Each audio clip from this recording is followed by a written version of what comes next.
중고등부 청년부 여러분 반갑습니다. 오늘도 함께 이야기를 나눠보겠습니다.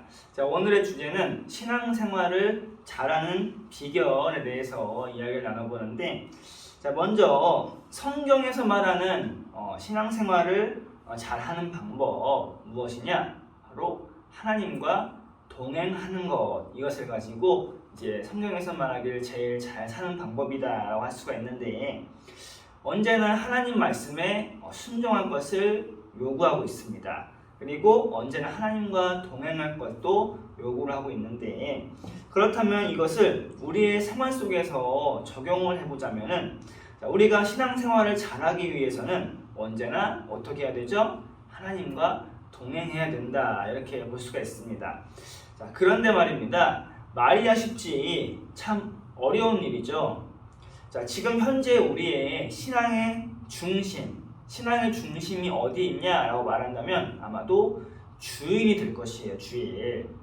주일을 중심으로 내 신앙생활이 이루어지고 있다라고 볼 수가 있는데, 거의 대부분이 일주일의 그 시간 동안 주일 하루만 신앙생활을 하고 나머지 6일을 신앙생활을 제대로 하지 못하는 그런 생활을 살고 있지 않나, 그렇게 생각을 해봅니다. 그렇게 하면서 과연 어떻게 신앙생활을 잘 하기를 기대를 할 수가 있을까요? 자, 신앙생활 잘하는 비결은 노력 없이 되는 건 없죠. 자, 하루만 하나님께 신경 쓰고 나머지를 다른 모습으로 살아간다면 뭐가 되겠습니까? 자, 전에도 몇 번이고 말했지만 신앙생활이라는 것은 매일매일 이루어져야 하는 것입니다. 자, 하루하루, 그리고 하루하고 하루 안 하고 하루하고 하루 안 하고 그렇게 하는 것이 아니라 매일마다 하루 매일마다 하나님의 말씀을 기대하고 하나님의 말씀에 순종하고 하나님의 말씀과 동행하는 그것을 가지고 신앙생활을 잘 하고 있다라고 말을 할 수가 있어요. 그렇기에 신앙생활은 이렇게 말할 수 있습니다. 어렵습니다. 쉽다고 할 수가 없어요. 매일 해야 하는 것이기에 참 어려운 것인데, 그렇다고 어렵다고 해서 안 할 것은 아니죠. 어렵다고 해서 포기할 것은 아닙니다.